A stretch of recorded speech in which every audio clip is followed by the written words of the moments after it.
Y vamos a comenzar con el taller de cómo afectan al campo las recientes medidas de control de la AFIP, con la contadora pública Analía Lidia Selva, que es licenciada en Administración, graduada de la Universidad Nacional de Rosario, tiene un posgrado en especialización en tributación, dictado por la Facultad de Ciencias Económicas y Estadística de la Universidad Nacional de Rosario, y se dedica a la consultoría externa, especialización en el área tributaria y de gestión del sector agropecuario en toda su cadena comercial, y servicios de consultoría a estudios contables.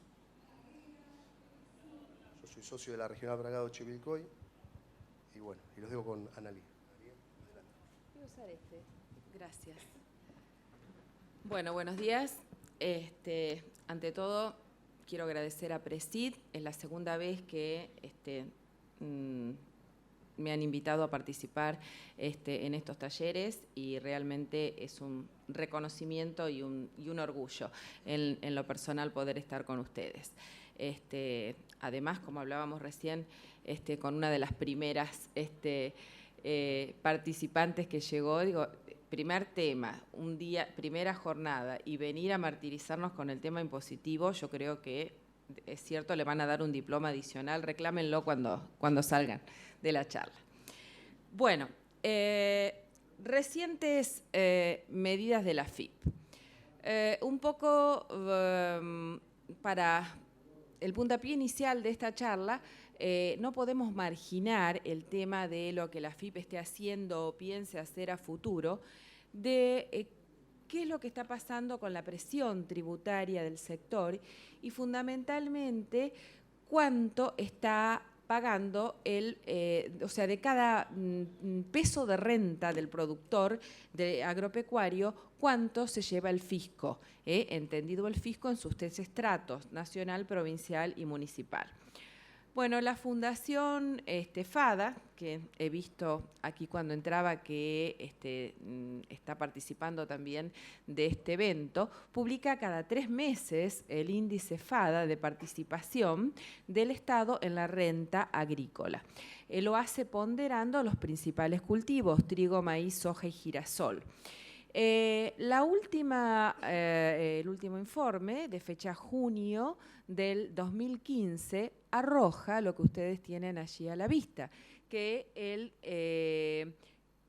de 100 pesos de renta del productor agrícola, 93,5 se lo está llevando el Estado, lo cual no es poca cosa.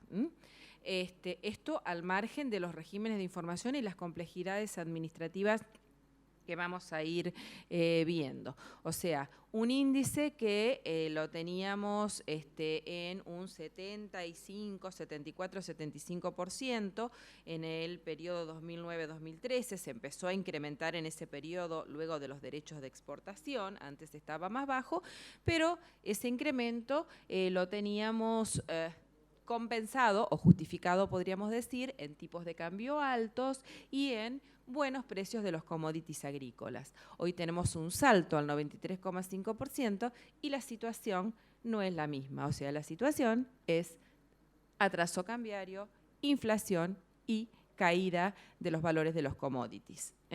Esto complica la situación. Lo que tienen aquí es en forma de torta el análisis que ha hecho esta fundación para junio. De cada, la torta entera es la renta. De esa renta, 78,6% son impuestos nacionales, el 3,8% son impuestos provinciales y locales y lo que se conoce como costos de intervención, o sea, todos aquellos costos que hacen que la renta del productor o se vea disminuida o se redistribuya en otros sectores. Ejemplo típico son los ROEs.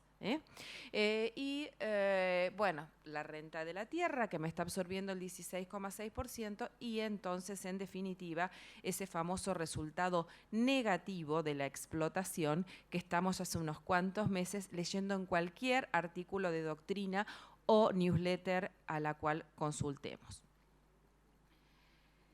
¿Qué pasa con las nuevas medidas de la AFIP? Bueno, estamos en un momento donde en breve cantidad de días vamos a acceder a la obligación de tener que certificar tanto los depósitos como los retiros y transferencias de granos a través de un medio electrónico. Ustedes ya saben que las liquidaciones primarias de granos ya hace del año 2013 que son electrónicas y ahora se está completando toda la cadena. Facturación electrónica generalizada, ya queda muy poca gente fuera de la obligación del régimen de factura electrónica, la declaración jurada de IVA vía web y la tendencia en un futuro cercano, les diría no más del año próximo, a que la declaración jurada de IVA pro forma la esté elaborando el Fisco Nacional. Complementada estas medidas con ¿qué? Con la información mensual de compras y ventas, ya desde el 1 de enero de este año hay una gran cantidad de sujetos que tienen que mensualmente y con el mismo día que presentan la declaración jurada de IVA, tienen que informarle al fisco el detalle riguroso de lo que hasta ahora era el libro IVA compras y el libro IVA ventas. Todo esto va por un aplicativo, por soporte magnético a la FIP, prácticamente en tiempo real. Y el tema de los hilos bolsas. Los hilos bolsas vienen siendo observados ya hace un tiempito, ya les diría que desde el año, empezamos en el 2013, en el 2014, y tenemos información cruzada del tema hilos bolsa, información que da el productor e información que dan quienes venden o fabrican los hilos bolsas y los cruces posteriores que también prácticamente ya lo son en tiempo real. Bueno, esta emisión electrónica de la liquidación primaria de granos y de los A, certificado de depósitos, los RT, retiros y transferencias, tiene el objetivo de que la FIP cuente con toda esta información en tiempo real. Por un lado las ventas y por otro lado los stocks. Ustedes ya saben que la FIP tiene una cuenta corriente en granos, no solo la famosa cuenta corriente en pesos, la que consultamos los contadores para saber si nuestros clientes tienen deuda o no con el fisco, sino también, esa es pública, la cuenta corriente en pesos. La cuenta corriente en granos no es pública, pero sabemos que la FIP la tiene y es alimentada por varios regímenes de información, entre ellos ahora la documentación electrónica. Bueno, ¿para qué la información en tiempo real? ¿Qué es? Y es el pilar de un sistema de fiscalización ágil de la AFIP. Si eso lo complementamos con la factura electrónica, con el IVA web y con el City Compras y el City Ventas, ¿qué es lo que nos espera? Lo que ustedes tienen en el último renglón, un mayor control del fisco sobre el sector en general, desde el productor hasta el último eslabón de la cadena. Algunos puntos que me pareció importante resaltar cuando hablamos del A electrónico y del RT electrónico. Retiros y transferencias, fundamentalmente transferencias entre productores. Hasta ahora esta cuestión de transferencias se hacían de una forma bastante casera. Si bien hay unas disposiciones del año 2005 de lo que era la ONCA que establecía en qué casos se podían emitir los comprobantes de transferencia, ahora esta transferencia la va a habilitar o no el sistema directamente. Ahora no puede quedar a discreción de un acopio, de un exportador o de una cooperativa que es la que emite normalmente el formulario de transferencia. Ahora el sistema va a permitir esta transferencia solo en dos casos. La primera, que es la más común y la que en general no hay inconvenientes, cuando el productor transfiere a un operador inscripto en el Registro Único de Operadores de la Cadena Comercial, Agropecuaria y Alimentaria, el RUCA, el registro que lleva la Secretaría de Agricultura de la Nación. Por ejemplo, cuando un productor le transfiere granos a un canjeador inscripto en el RUCA. El problema lo vamos a tener con el primer caso, que ahora solamente se van a poder hacer transferencias en la medida que entre cedente y cesionario haya un contrato de aparcería. Y ustedes saben que, y acá se va a tratar el viernes, Santiago Sáez Valiente va a hablar de contratos, seguramente va a hablar del tema. Ustedes saben que hay mucha todavía modalidad de contrato de arrendamiento cuyo precio, en lugar de fijarse en pesos, se fija en con entrega de granos, los famosos contratos de arrendamiento en especie, que si bien eso ya no se debería haber podido hacer transferencias en estos casos, ahora directamente no va a haber nadie que pueda, bajo su riesgo, asumirlo y emitir. No va a ser más en papel. O sea, si no hay un contrato y ese contrato no está declarado ante la AFIP, ya sea de aparcería o accidental de aparcería, o sea, de 3 años o de 1 año, el sistema no va a permitir la transferencia. O sea que eso hay que advertirlo. Y es un cambio importante. ¿Qué pasa con el tema de la factura electrónica? Bueno, ya ustedes saben que desde el 1 de mayo del 2014, todos aquellos sujetos que estaban inscriptos en IVA y que tenían entre sus actividades el arrendamiento de inmueble rural, tuvieron que empezar a facturar electrónicamente. Y que esa factura electrónica le sigue arrastrando todas sus actividades. Entonces, alguien que es arrendador y además, por ejemplo, desarrolla otras actividades como ventas de agroquímicos o fertilizantes o facturas fletes, toda la facturación la viene haciendo en forma electrónica. Como novedad, tenemos que ahora, si vamos a no sujetos inscriptos, sino exentos en IVA o monotributistas cuya actividad sea locación de inmuebles rurales, en teoría, desde el 1 de julio tienen que estar haciendo factura electrónica. ¿Por qué digo en teoría? Bueno, porque también en estos últimos tiempos nos tenemos que acostumbrar a que hay muchas normas no escritas. Fundamentalmente las prórrogas. Las prórrogas no se escriben, las prórrogas se dicen verbalmente o como en este caso, el día 30 de junio se saca una publicación en una revista online que está en la página de la AFIP y se dice quienes no puedan implementar el 1 de julio la factura electrónica lo podrán hacer hasta el día 30 de septiembre. Entonces, bueno, estamos con eso, estamos que hasta el 30 de septiembre y cualquier otro sujeto que debió haber implementado la factura electrónica el 1 de julio y no lo hizo, y en teoría estaríamos cubiertos hasta el 30 de septiembre. Cubiertos significa sin que la AFIP en principio me vaya a aplicar ningún tipo de sanción.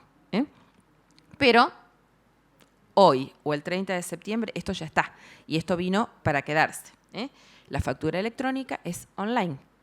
Yo le estoy pidiendo autorización al organismo fiscal en el mismo momento que estoy emitiendo la factura y obviamente lo estoy anoticiando de lo que estoy facturando en ese mismo momento. Como contrapartida, lo que está pasando es que hay algunos regímenes que se van a ir dejando de lado. Por ejemplo, todo lo que sea arrendamiento de inmueble rural, si la unidad de explotación tiene 30 hectáreas o más, ya hace varios años que se viene cumpliendo un régimen de información que es la RG 2820, Registro de Operaciones Inmobiliarias. Bueno, a partir del primer mes completo que se facture electrónicamente, no va a tener que cumplirse más con el régimen de la resolución 2820. Y esa también es la tendencia para todas las actividades que se vayan incorporando obligatoriamente como facturación electrónica. Se van a ir derogando los regímenes de retención de información, que ustedes también habrán leído por ahí, que ya tenemos el número, era cercano a los 100, que debían cumplir las distintas actividades económicas. Otros casos que tenemos de factura electrónica en el agro, bueno, los responsables inscriptos en IVA, o sea, todos los responsables inscriptos en IVA con independencia de la actividad económica, se generalizó la obligación de factura electrónica a partir del 1 de julio con esa liberalidad de poder hacerlo hasta el 30 de septiembre de la cual hablábamos. Operadores del mercado lácteo que adquieran leche a los productores o intermediarios o acopiadores que adquieran tabaco, también siempre en lo referido a la liquidación primaria o comprobante primario de compra, también pasaron obligatoriamente a tener que ser emitidos de forma electrónica. O sea, son los comprobantes, en este caso, que no emite el productor, pero que emite quien le compra al productor poniéndose en lugar de él. Lo mismo que pasa con la LPG, la liquidación primaria de granos en nuestro caso. ¿Qué pasa con el City compras y ventas? Bueno, también, como decíamos, ya empezó a regir, ya los primeros 4 meses del 2015 ya venció el plazo para ser presentados. Todos los que estén en una lista que hasta ahora la FIP no publicó, con independencia de su situación frente al IVA o con independencia de su actividad económica, van a tener que informar todos los meses el detalle uno por uno de todas sus compras y de todas sus ventas. Generen o no generen débito o crédito fiscal. Todo lo que hoy uno carga en el libro o en el subdiario de IVA compras o IVA ventas, electrónicamente y prácticamente online. Y por supuesto tiene que coincidir con la declaración jurada de IVA. Todos los responsables obligados a factura electrónica. Bueno, cuando esto salió, que salió el año pasado, decíamos, bueno, obligados a factura electrónica hay pocos. Ahora salió la resolución 3749 que generalizó. O sea que ya ahí cuando me dice obligados, entran casi todos. Salvo quienes, salvo los monotributistas, porque los monotributistas categoría H en adelante, que están obligados a emitir factura electrónica, ya no entran en este régimen. Todos los que están inscriptos en IVA desde el 1 de enero y aquel que hubiera estado obligado al almacenamiento electrónico de registraciones. Si yo soy monotributista o exento de IVA, no tengo que presentar City Ventas y City Compras. Esta información de compras y ventas, todos aquellos que desde el 2004 estén facturando electrónicamente los arrendamientos, obviamente, desde el 1 de enero del 2015, fecha en que entró a regir este régimen, informan City Compras y City Ventas y lo presentan mensualmente. La duda que hay es qué pasa con un productor agropecuario que lo único que hace generalmente es vender granos, por lo tanto no emite factura electrónica. La liquidación primaria de granos electrónica se la hace el adquirente, ya sea el acopio o la cooperativa o ya sea el exportador o el corredor. Bueno, pero eventualmente, a lo mejor, dentro de 2 años tenga que vender una vaca o tenga que vender un tractor usado, en cuyo caso va a tener que usar la factura electrónica. Bueno, el planteo es, ¿desde cuándo estoy obligado? ¿Desde dentro de 2 años, cuando yo haga la primera factura electrónica, o por el solo hecho de ser productor agropecuario y estar inscripto en el IVA y potencialmente tener la obligación de emitir una factura electrónica desde el 1 de enero estoy obligado? Bueno, esto la AFIP se ha consultado en forma reiterada y hasta ahora no hemos tenido respuesta. Yo con un criterio conservador les diría que me voy más por el lado de lo potencial y de este productor responsable inscripto obligado a City Compras y City Ventas. La declaración jurada de IVA por Internet, que también ya está vigente desde el 1 de julio.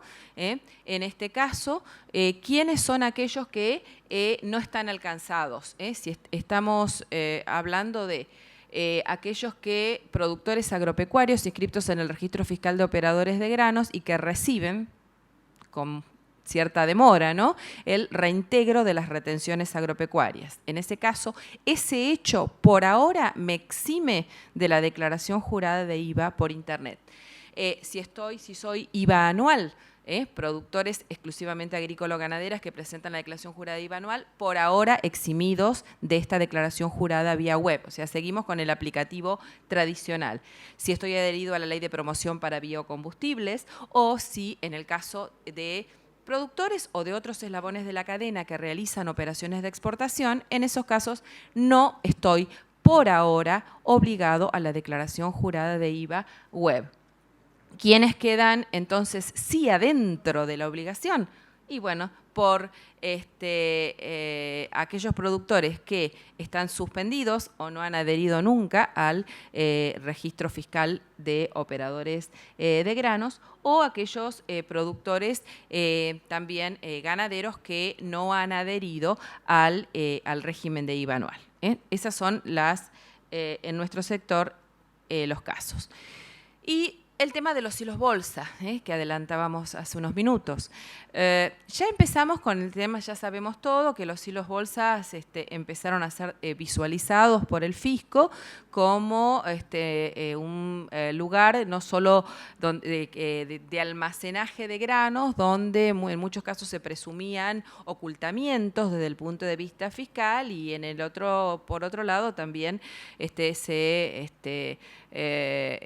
establecían métodos de almacenamiento que le permitían al productor, se cuestionaban métodos que le permitían al productor almacenar granos y no sacarlos al circuito comercial, cuando evidentemente había cierto interés de que eso fuera así. Ya el año pasado se reforma el aplicativo por el cual los productores tienen que informar los stocks de granos al 31 de agosto. Ya estamos próximos, con corte el 31 de agosto, nosotros tenemos que informar todos los años los stocks de granos. Se reforma el aplicativo y se le pide a los productores que informen no solo aquello que tienen certificado, o sea, aquello que ya está en un depósito de una copia, una cooperativa o un exportador, sino también aquello que esté en silos bolsas, solicitando la ubicación georreferenciada de esos silos. Y además que el productor informe si había adquirido silos bolsa para la campaña 13-14. Esa fue la novedad del año pasado, que tampoco salió por resolución. Nos encontramos con la sorpresa cuando entramos al aplicativo de los contadores y tuvimos que llamar a todos los clientes porque, aparte de la información tradicional, tuvimos que pedirle esto, y que si no lo poníamos, el sistema no nos dejaba avanzar. Perfecto. ¿Esto con qué se complementa? Con que sale una resolución este año, la 3745, que le dice a los vendedores y fabricantes de silos bolsas: señores, ustedes todos los días 15 me informan los silos bolsa que han vendido en el mes anterior. Entonces, y esta información, el mismo régimen lo dice.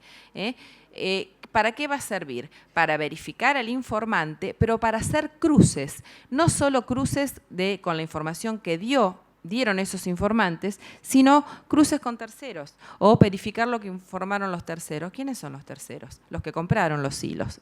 Cruzan la información de los fabricantes y vendedores con la información de quienes declararon la compra. Y por último, esto es lo que se viene, o sea, hace pocos meses el administrador federal de ingresos públicos en una conferencia anuncia qué es lo que se viene, upgrade tecnológico y simplificación tributaria. Factura electrónica generalizada, domicilio fiscal electrónico, IVA pro forma, que es de lo que ya estuvimos hablando. De la facturación electrónica, únicamente en este momento quedan afuera los controladores fiscales, o sea, aquel que tiene obligación de emitir por controlador fiscal sigue adelante con el controlador fiscal. ¿Con qué novedad? Por ahora los controladores son de vieja tecnología, ya están por salir al mercado, se van a homologar a través de resolución general controladores fiscales de nueva tecnología, que la información también va a ir online a la FIP. A partir de ese momento, cuando haya 2 en el mercado homologados, se cuenta un año y hay que cambiar todos los controladores fiscales. El proyecto del domicilio fiscal electrónico, que también se anunció que sería en breve, suponemos que va a ser en este mismo año, y en principio para 2 actividades: importación y operadores del mercado de granos. O sea que el fisco nos va a notificar a través de la página de Conclave Fiscal, a través de la página web, en un domicilio fiscal electrónico que tendremos nosotros que fijar, y tendremos que obviamente consultar todos los días. Bueno, estamos abiertos a las preguntas o a las inquietudes que ustedes quieran formular. Muchas gracias, Analía. La modalidad es que levantan la mano y le alcanzan un micrófono para que quede grabado.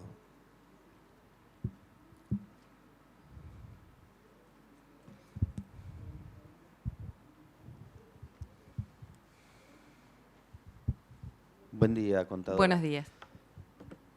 La pregunta es con respecto a un acopio, que hoy se están informando semanalmente todos los certificados, a partir de que sean electrónicos. ¿Tiene idea si se van a dejar esas informaciones o va a haber que seguir informando?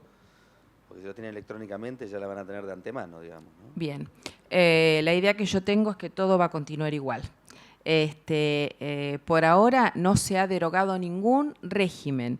Usted fíjese que te están informando ya las liquidaciones primarias electrónicas de granos, también no ha cambiado ninguno de los regímenes de información. Y hace del año 2013 que las liquidaciones primarias son electrónicas.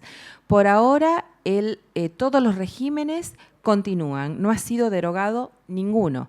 El que usted me cita, que es a través del aplicativo Movimiento de Granos, como por ejemplo ese viejo régimen que es informar a la ex ONCA, hoy Minagri, a través del C14, si usted es acopio, Sí, por mail, un sistema retrógrado y totalmente inseguro, eso que es del 2004, y que estamos informando un libro en papel cuando ya tenemos desde el año pasado un registro electrónico de movimiento de existencia. Fíjese ahí usted el ejemplo. Estamos duplicando. ¿Para qué queremos el libro en papel si además tenemos el registro electrónico y además tenemos el C14 que no tenemos que olvidarnos del 1 al 10 de cada mes de mandárselo por un correo electrónico que nunca sabemos si llegó bien al Minagri, porque si no nos pueden sacar del registro fiscal de operadores de granos? Hasta ahora la experiencia es que nada desaparece. Se van acumulando capas geológicas, así como se habla cada vez que hay algún cambio en el Estado. Por ahora la cosa es así. La única promesa es de ir derogando algunos regímenes de información a medida que se vayan pasando a factura electrónica el circuito documental. Pero hasta ahora, en los que han sido anunciados, no figura nada relativo al agro, salvo la 2820 que citamos recién. Gracias.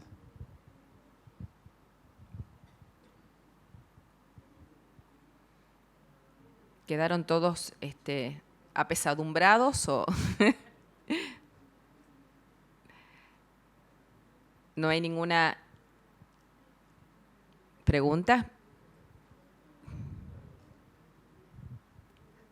Otra pregunta, es más un comentario. El otro día nos preguntábamos en el acopio que tenemos qué pasa que hay veces ocurre ahora que se cuelga la página de AFIP para el tema de cartas deporte, o si revienta el mega servidor que tiene la AFIP, hay un despelote fenomenal.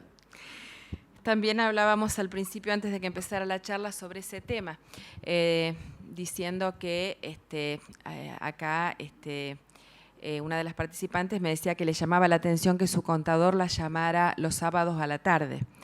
Y yo le decía que nosotros en el Consejo Profesional tenemos un reclamo que se ha hecho de que los contadores últimamente trabajamos en pijamas, porque trabajamos de madrugada y los fines de semana, que es cuando la página más o menos anda bien.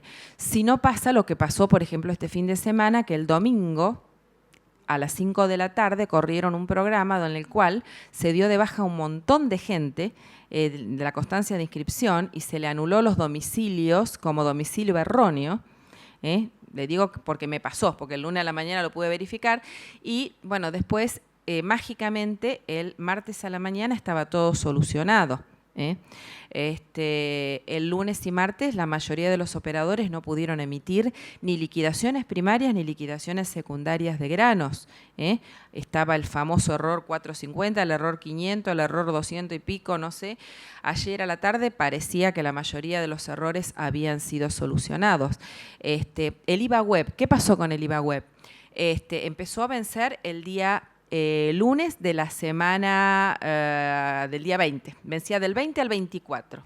El 20 no hubo una persona en la República Argentina que podía mandar la declaración jurada vía web, porque no andaba. El martes pasó lo mismo, entonces entre los reclamos que hizo la AFIP, nos tenemos que acostumbrar a un montón de cosas informales. ¿Qué hizo? Corrió el vencimiento, entró a la cuenta corriente tributaria y corrió todos los vencimientos al día viernes 24. ¿Por qué? Porque a la gente que no la podía presentar el lunes, el martes a las 0 horas le empezaron a aparecer las multas en la página. Entonces, para evitar ese problema y en un, entre comillas, reconocimiento de que era un problema de la página, corrieron todos los vencimientos el día 24 y todo el mundo tuvo hasta el 24 a las 12 de la noche para poder presentar la declaración jurada. Lo que usted me plantea es un tema de todos los días últimamente. Si no hay problema en una cosa, hay problemas en otra. Y aparte, yo creo que la tendencia va a ser a que cada vez se vaya a cargar más cosas en esa base de datos. Por ejemplo, los contratos de los cuales estamos hablando. Yo creo que en cualquier momento, tal como pasa hoy con los estados contables, vamos a tener que los contratos directamente, no ir a llevárselo cuando hacemos actualización de datos en la FIP, del Registro Fiscal de Operadores de Grano, no vamos a tener que ir con los contratos, lo vamos a tener que cargar en un archivo PDF y mandárselo a la FIP. Imagínense cuando eso pase, nuevamente va a haber un colapso del sistema. Ojo, esto todavía no está anunciado, es algo que a mí se me ocurre que va a venir en algún tiempo. Pero lamentablemente hoy todos esos problemas existen. De hecho, el lunes nosotros acá hablábamos de que es inminente la puesta en marcha obligatoria de los certificados de depósito 1116A en forma electrónica y no en papel. El lunes, cuando nada andaba, yo recibí varios llamados telefónicos y mails de gente que me decía, ¿por qué no me avisaste que ya no van más los A en papel? Yo digo, no te lo avisé porque van los A en papel. ¿Qué es lo que pasa? Y no, dice, la única explicación para que no ande nada es que ya desde hoy los A tengan que ser electrónicos. Y no era así. Por ahora, hasta mediados de agosto por lo menos, la FIP dijo que se van a poder seguir coexistiendo ambos regímenes, en papel y electrónico. Pero también estamos así, esperando las reuniones que se hagan en la FIP en Buenos Aires, a ver qué dicen, a ver cuántos días más tenemos, mientras tanto los programadores van probando, mientras tanto van apareciendo nuevos errores y se van reportando, y se solucionan o no, generalmente se solucionan, a veces no en los plazos que nosotros suponemos, pero aspiramos, pero se solucionan. Pero bueno, un poco eso es lo que yo les quería comentar de la forma en que estamos trabajando últimamente, que trabajamos así los contadores, pero obviamente trasciende a todos los operadores de la cadena. Salen las normas, se ponen en vigencia los aplicativos o los servicios web, a veces en término, la mayoría de las veces encima de la fecha del vencimiento, y muchas cosas no andan, Y entonces, bueno, tenemos que aprender a trabajar y a ver cómo nos defendemos y hacemos las cosas lo mejor posible para evitar algún tipo de sanción. El consejo para cualquier eslabón de la cadena es que siempre recurran a alguna entidad que los agrupe y que defienda sectorialmente los derechos. Yo les digo, por ejemplo, ¿qué les quiero decir? Las sociedades gremiales o la Federación de Acopiadores de Granos, los centros de corredores de cereales, juntan todos los reclamos y son los que tienen un contacto con la FIP, con consejos profesionales de ciencias económicas, para llevar todos estos reclamos y tratar de que las cosas se vayan solucionando en menor tiempo. Sí, acá hay si pueden alcanzar el micrófono.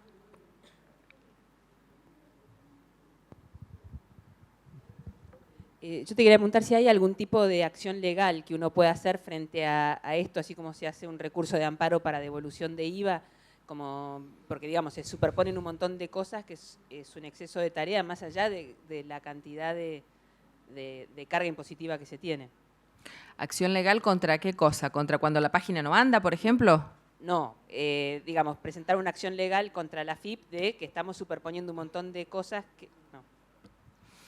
La FIP tiene facultades de verificación fiscalización tiene facultades para dictar normas de carácter reglamentario y de carácter interpretativo. Todo eso está en la Ley de Procedimientos Tributarios. Por lo tanto, lo único que pueden hacer estas entidades es tener un diálogo en la medida que pueda existir y un contacto y tratar de que la información, los plazos, el alcance, el contenido, sea adecuado a la capacidad operativa del sector. Ahora, reclamar por esos regímenes de información, la AFIP tiene todas las facultades para exigir. Lo que está pasando, que lo que se planteaba en la primera consulta que me hicieron, que estamos duplicando y hasta triplicando información. Y eso es lo que uno está tratando de que se revierta. Que si yo tengo que dar la información, la doy una sola vez. No la doy 3 o 4 veces, por ejemplo, con el caso que dimos de las informaciones que están dando los acopios.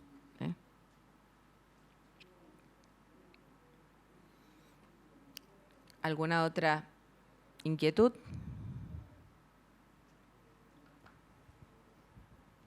Analía, ¿pensás que esta presión digital, digamos, de registros puede llegar a cambiar con un nuevo gobierno? No, yo creo que esto ya vino para quedarse. Lo que creo que lo que puede es ordenarse, justamente plantearse esto, abrir más el diálogo. De hecho, yo hace unos cuantos años participaba, la AFIP tenía una comisión de enlace, incluso tenía una especial y particular del sector agropecuario, que empezó allá con la 2300, cuando empezó el régimen del Registro Fiscal de Operadores de Granos, y había reuniones periódicas, tanto con los funcionarios que diseñaban la normativa y la redactaban, cuanto con los que están en la parte sistémica y diseñan los registros sistémicos. Entonces íbamos cada 3 o 4 meses a Buenos Aires, representantes de todas las entidades, como yo les decía, centros de exportadores, acopio, corredores, consejos profesionales, nos sentábamos y debatíamos las normas, incluso hasta en la 2300 hemos participado en esa, nos daban el borrador de la resolución y discutíamos y en algunos casos aportábamos ideas, algunas ideas eran receptadas, otras no, pero se debatían y todo aquello que no fuera un impedimento para el fisco y fuera una facilidad para el sector, era receptado y se volcaba en la norma o se volcaba en el aplicativo. Eso hace un tiempo largo que dejó de pasar. Entonces yo creo que eso sí puede ser muy útil si eso pasa. Y entonces en un diálogo productivo, ahí puede cambiar un poco la cosa, se puede simplificar. Realmente ese concepto de simplificación tributaria podría llegar. Y desde el punto de vista de la presión fiscal, bueno, creo que lo que estaría en la mesa, que de hecho ya se está comentando de debate, sería el tema de los derechos de exportación, en cuanto a los tributos del sector. Ver qué pasa con los derechos de exportación, fundamentalmente maíz y trigo, y bregar por una reducción gradual de los derechos de exportación de soja. Eso creo que es posible, y creo que la mayoría de los candidatos han hablado de ese tema. Perfecto. Muchas gracias, Analía. Muchas gracias a todos ustedes. Muchas gracias a ustedes.